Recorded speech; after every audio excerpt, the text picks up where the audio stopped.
a Cátedra Médica. Si usted acaba de sintonizar, hoy tenemos la oportunidad de conversar con la doctora Alexandra Mateo. Hablamos de sobrepeso y obesidad.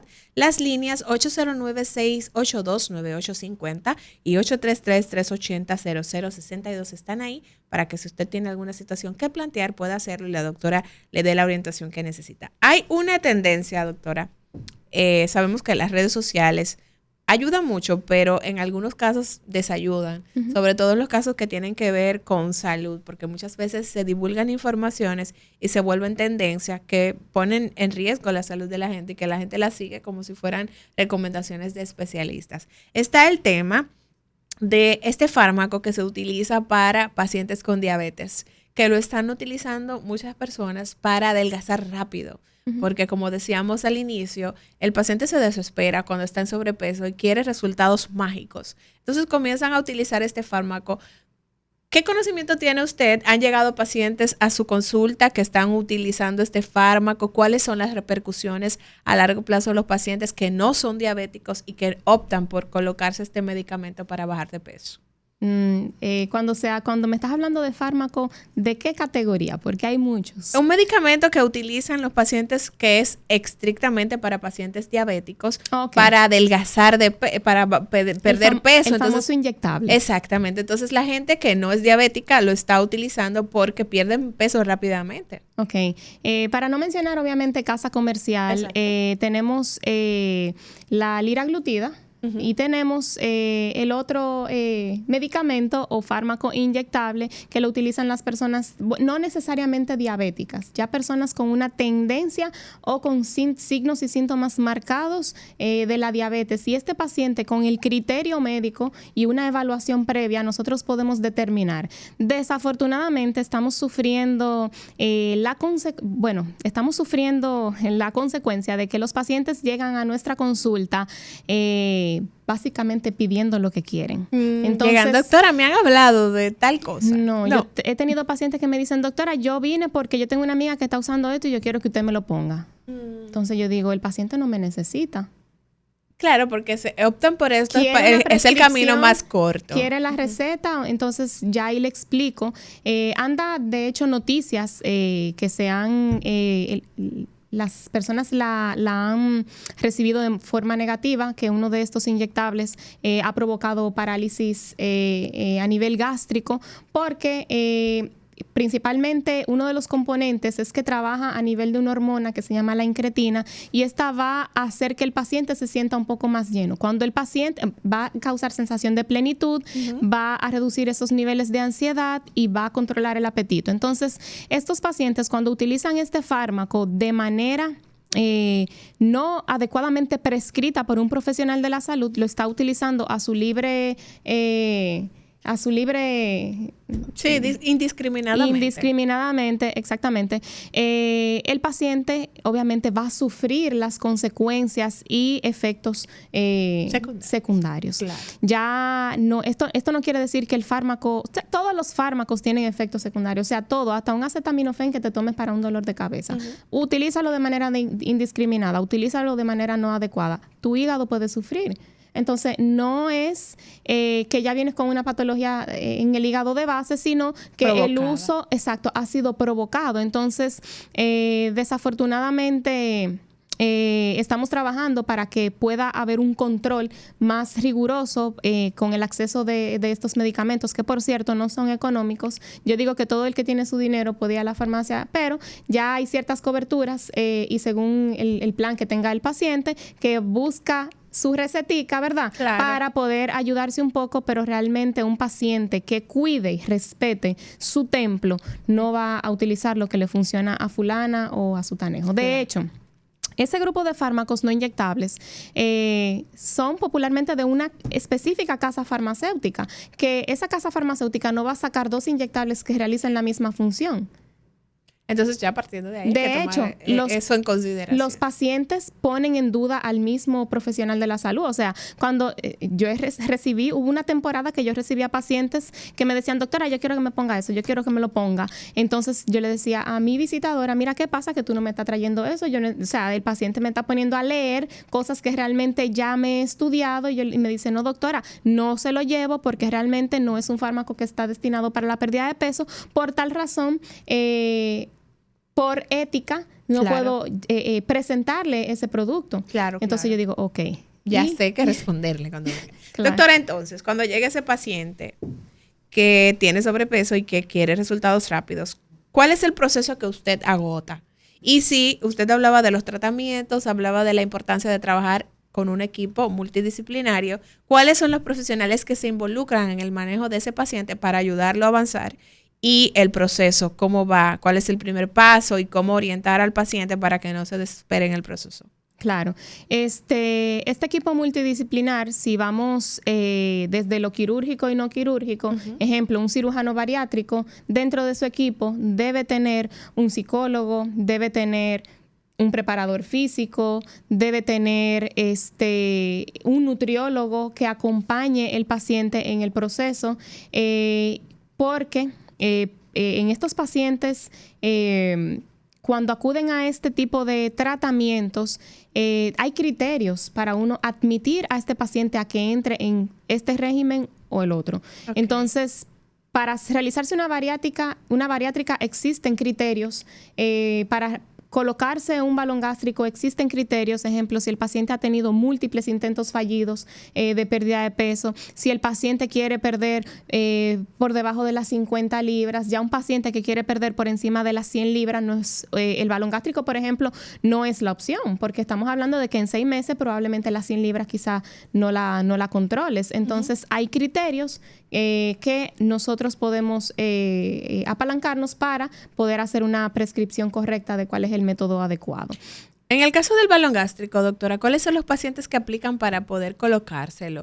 ¿Qué índice de masa corporal debe tener un paciente? Porque quizás el paciente opta por el balón gástrico por no agotar el proceso de comenzar a tener nuevos hábitos alimenticios, esa dieta balanceada. Entonces, ¿cuáles son los criterios para poder optar por este tipo de tratamiento? Claro, un paciente con una obesidad grado 1, un índice de corporal por encima de 30, cuando a esto le sumamos un paciente con múltiples intentos fallidos de pérdida de peso, no acompañado, no bajo su propio intento, porque obviamente sin conocer lo que estás haciendo puedes fracasar sin ni siquiera darle tiempo. Sí. Entonces, a estos pacientes que quieren perder 50 o por debajo de 50, dependiendo del tiempo, porque hay colocación de 3 meses, 6 meses del dispositivo, con relación a, bueno, me estás preguntando con relación al balón gástrico. Sí, el balón gástrico. Exactamente. Esto no es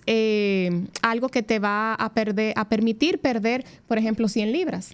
Entonces, un paciente con una superobesidad o una obesidad mórbida. Grado 3. Exacto, grado 3. Sabemos que cuando le retires el balón, ya sea a los 6 meses o a los 12 meses, probablemente ese paciente siga en obesidad grado 1 o pasó de obesidad grado 3 a obesidad grado 2. Entonces, todavía el paciente sigue con la condición. Entonces, esto es un paciente que obviamente lo vamos a orientar a que de manera saludable podamos perder un peso adecuado que pueda adelantarnos el proceso, y ya cuando el paciente le queden unas 30, 50 libras, ya entonces yo digo, ok, eres candidato, vamos a hacer para que tenga un resultado más sostenible, para que pueda llegar a una meta final. Entonces, el manejo del psicólogo, doctora, en este proceso de ayudar a un paciente con obesidad y sobrepeso, ¿cuál es la función? O sea, ¿hay una relación psicológica con la comida? Sí, por supuesto. El psicólogo va a orientar al paciente, número 1, a trabajar lo que es su fuerza de voluntad, que este paciente pueda conocerse y identificar cuáles son los factores que provocan ese estrés, esa ansiedad. Hay pacientes, el psicólogo le puede preguntar, luego de que logras conciliar el sueño, de que ya entras en un sueño profundo, a medianoche te paras a comer, vas a la nevera, entonces ya eso es un paciente que uno lo va tratando, porque, o sea, ¿quién durmiendo, bien alimentado, puede sentir hambre? Claro, ya hay un factor ya psicológico. hay un factor psicológico. Claro. Entonces, el psicólogo va a trabajar todas las áreas según... Hay pacientes con trastornos alimentarios donde ya vienen asociadas enfermedades como anorexia, bulimia, donde el paciente a veces come de manera descontrolada y necesita expulsarlo de una manera u otra para bajar ese cargo de conciencia. Entonces, esto es una condición que el paciente debe de tratar. Claro, claro. Doctora, los principales desafíos que enfrentan los pacientes con sobrepeso y obesidad para poder lograr el objetivo de bajar esa cantidad de libras que ya se ha propuesto bajar. Sabemos que hay mucho tema también de rebote. Pacientes que logran adelgazar las libras que necesitan y luego de que abandonan el tratamiento o abandonan la atención con el especialista, bueno, pues ganan el peso otra vez. Entonces, esos desafíos que tienen los pacientes con sobrepeso para lograr mantenerse en el peso adecuado. Bueno, el desafío principal es el tiempo. El paciente quiere que las cosas sean rápidas. Ese es el desafío principal. El segundo desafío es el ambiente. Sí. Ejemplo, si esta esposa o cabeza de familia está llevando su régimen, pero su esposo llega en la noche, mi amor, mira lo que te traje, un chicharrón, y ya ella cenó. Sí. Entonces ya esto es un desafío que tiene que enfrentar, con el que tiene que lidiar y combatir. Hay pacientes que han podido trabajar este proceso y pueden sobrepasarlo. Pero hay pacientes que obviamente no tienen esa fortaleza suficiente como para poder lidiar con esto. También yo entiendo que en casa las personas no tienen que llevar una dieta estricta para lograr un objetivo. Yo entiendo que si yo estoy en un proceso de pérdida de peso y lo quiero hacer de manera saludable, todo el mundo en mi hogar puede comer de manera saludable. No necesariamente tiene que existir un menú distinto para cada miembro de la familia. Sí, que eso a veces resulta tedioso, sobre todo para la mujer, que es quien se encarga de... Exactamente. Entonces, como que no es saludable que el niño se esté comiendo una papa frita o un macarrón y que el papá le prepare una pasta y que tú estés con tu pechuga. Obviamente, y brócoli, eso te va a generar un ambiente no agradable con una energía donde puedes presentar una cascada de emociones y obviamente son desafíos. O sea, hay desafíos en casa, hay desafíos en la calle, hay desafíos en tu ambiente laboral, hay desafíos de todo tipo. Ahora que habla de esa cascada de emociones, doctora, los pacientes en sobrepeso que comienzan un régimen alimenticio pueden experimentar bajones de ánimo, cambios en el humor. ¿Hay relación entre este cambio de hábito y las emociones que maneja el paciente? Sí, claro. Cuando un paciente tiene un hábito muy marcado de comer mal, de tener toda su vida desayunando probablemente con empanadas, con un vaso de refresco, comiendo con su frito, con su vaso de jugo al lado, este paciente cuando de manera brusca comienza a realizar cambios porque dice, ya quiero perder peso, entonces hace un cambio demasiado brusco, entonces el paciente entra en lo que es una crisis de abstinencia, donde tu cuerpo empieza a pedirte lo que estabas acostumbrado. Entonces este paciente ya viene con cambios de humor. Cuando el paciente realiza dietas a su manera, probablemente es una dieta que no satisfaga al 100% las necesidades alimentarias de ese paciente pueda tener más hambre en un periodo más corto de tiempo, entonces también puede repercutir en lo que es su estado de ánimo. Los tratamientos farmacológicos de los cuales mencionaba al inicio del programa, ¿en qué consisten y quiénes están aptos para, o sea, cuáles son los pacientes que califican para ser tratados farmacológicamente en esa pérdida de peso? Ok. Existen muchísimos fármacos que se pueden utilizar para tratar el sobrepeso y la obesidad. Esto no quiere decir, o sea, He tenido pacientes en mi consulta que me dicen, doctora, yo quiero perder peso, pero a mí no me hable de medicamentos. Recuerden, la obesidad es una enfermedad. Así como tratas una fiebre con un antipirético o con un acetaminofén, por así decirlo, o como tratas una gripe con un antigripal, la obesidad, si el paciente presenta signos y síntomas que nosotros podemos tener el criterio suficiente para decir, mira, yo considero que debes de introducir este fármaco por múltiples razones. Por temas de vaciado gástrico, que el paciente con más facilidad siente ese deseo de comer, pacientes con ansiedad. Hay fármacos que que son ansiolíticos, lipolíticos, hay anorexígenos. O sea, hay un sinnúmero de fármacos. Hay fármacos que pueden ser utilizados en pacientes con comorbilidades asociadas, o sea, un paciente obeso y comorbilidades asociadas. Este es un paciente que padece la condición de obesidad, pero a su vez tiene estas enfermedades como lo que es la hipertensión, la diabetes, dislipidemias. Entonces ya ahí tenemos este grupo de fármacos. Hay algunos que están aprobados por la FDA, hay algunos que no están aprobados por la FDA, pero yo entiendo que con un buen manejo, un criterio médico de buen peso, el paciente sin problema alguno puede utilizar el fármaco. Sí, doctora, mire, yo entiendo que la manera que tenemos para hacer frente a este problema tan importante de salud como es la obesidad es educando a la gente. Sí. Entonces vemos que lo que usted decía de enseñar a comer adecuadamente a nuestros niños en casa, en las escuelas en donde nuestros niños pasan una parte considerable de su tiempo, las ofertas gastronómicas no son saludables. Y de hecho, en esas escuelas públicas en las que se les suministra desayuno, almuerzo a los niños, a veces las opciones tampoco son muy saludables. La importancia de poder incluir dentro del currículum educativo ese acápite que hable de alimentarse adecuadamente. ¿Qué opinión tiene usted sobre eso y qué tan necesario se hace para nosotros poder hacer frente a la obesidad? Bueno, es sumamente necesario, pero para uno poder lograr una alimentación estable y equilibrada, ya sea en las escuelas, claro, uno con la educación puede ayudar, pero ciertamente es muy difícil que un niño tenga esa fortaleza para decir, no quiero. Hay niños que dicen, no, mi papá no me deja beber Coca-Cola. O sea, ya esto es un niño que tiene una educación fuerte, una educación, principios, obviamente que no se salen de ahí. Pero uno hay otros que ceden. Hay otros que ceden.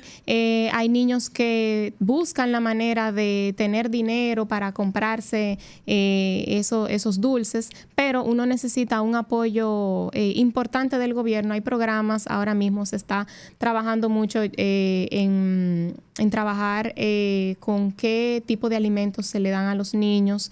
No estoy muy adentro en esta área, pero sí tengo, por ejemplo, una colega que trabaja con niños, trabaja para la parte gubernamental y tiene estudios, obviamente, más a fondo. Es una batalla donde estamos saliendo a camino poco a poco. Así es. Bueno, queremos recordarle a la gente dónde encontrar a la doctora Alexandra Mateo.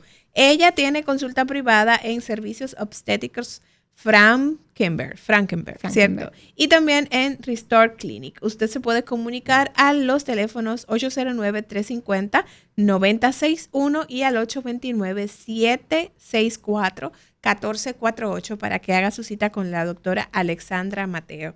La actividad física en este proceso de pérdida de peso, ¿cuál es el papel que juega? Porque hay gente que va donde la nutrióloga y dice, póngame una dieta y ya. Yo no tengo tiempo para caminar, yo no tengo tiempo para ir al gimnasio, yo no tengo tiempo para hacer actividad física. Bueno, todo es un conjunto de cosas. La actividad física no solamente va a ayudar a mejorar tu estado de ánimo, activar tu metabolismo, a ofrecerte salud cardiovascular, una buena salud a nivel muscular. Todo es un complemento. He tenido pacientes y he visto casos de personas que nunca en su vida han realizado actividad física y dicen, voy a comenzar, y empiezan el gimnasio de manera brusca, ya el cuerpo le empieza a doler y todo eso, entonces abandonan en el proceso. Yo entiendo que todo es un proceso, que el paciente tiene que entender que todo es parte de llevar un estilo de vida y que son conductas y costumbres que o sea, no te lo puedo pintar de otra manera. No vamos a pintarlo color rosa. No te lo puedo pintar color rosa. Tengo pacientes que me dicen, doctora, ¿y es obligado que yo haga ejercicio?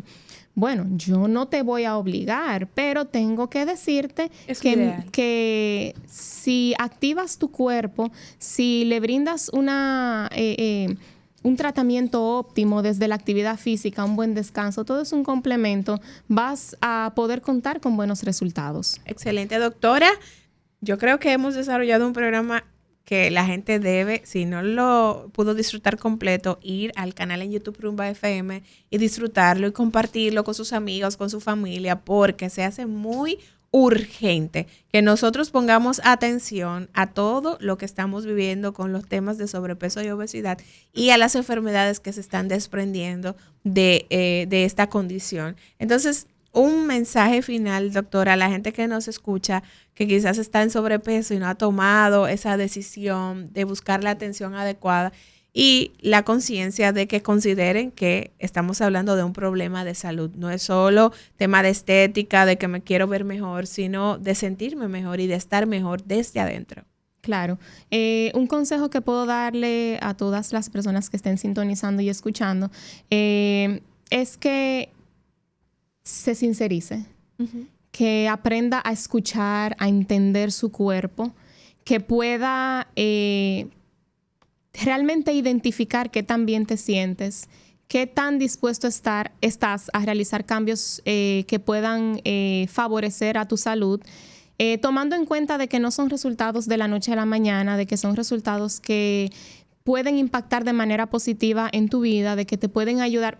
La gente desafortunadamente dicen, como quieran, todito no vamos a morir. O sea, ¿de qué manera quieres y la hay muerte? gente que dice, hay tiempo para todo, yo fui flaca, ya no importa. Exactamente. No es Entonces, así. claro, o sea, nadie quiere morirse de un infarto por unas arterias y venas tapadas. O sea, que la muerte llegue por vejez. Claro. Y por ley de vida, ¿no?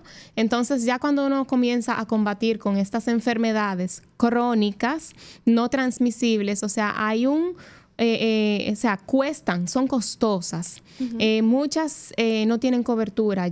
Desafortunadamente, los seguros médicos, uno paga muchísimo y la cobertura de medicamentos es mínima. Entonces, vamos a mirarlo todo desde un punto de vista más amplio y entender que si adoptas una cultura de alimentarte bien, de tener un buen descanso, de aprender a delegar, de llevar una vida más relajada en ese aspecto, de aprender a decir que sí, a decir que no, que te conviene. O sea, no se trata de que si estoy bebiendo, el que bebe más es porque puede pertenecer al coro, o sea, que te sientas bien. Ese es mi mayor consejo. Muchísimas gracias, doctora. De verdad, ha sido muy grato conversar con usted. Es la primera ocasión que tiene aquí en Cátedra Médica, pero esperamos que podamos contar con su participación más a menudo porque la gente necesita recibir esta educación en salud y aprender a cuidarse, a comer mejor. Y nosotros como espacio tenemos esa responsabilidad de llevarle al pueblo dominicano esa información que necesita tener a la mano. Así que agradecidos, doctora, de tenerle hoy aquí en el programa. Muchísimas gracias. A ustedes gracias por el favor de su sintonía. Será hasta el lunes cuando nos reencontremos aquí en Cátedra Médica, en nuestros acostumbrados lunes de catedráticos. Que tengan un feliz fin de semana y siga en sintonía con Rumba porque por ahí viene Al Mediodía con Mariotti y compañía.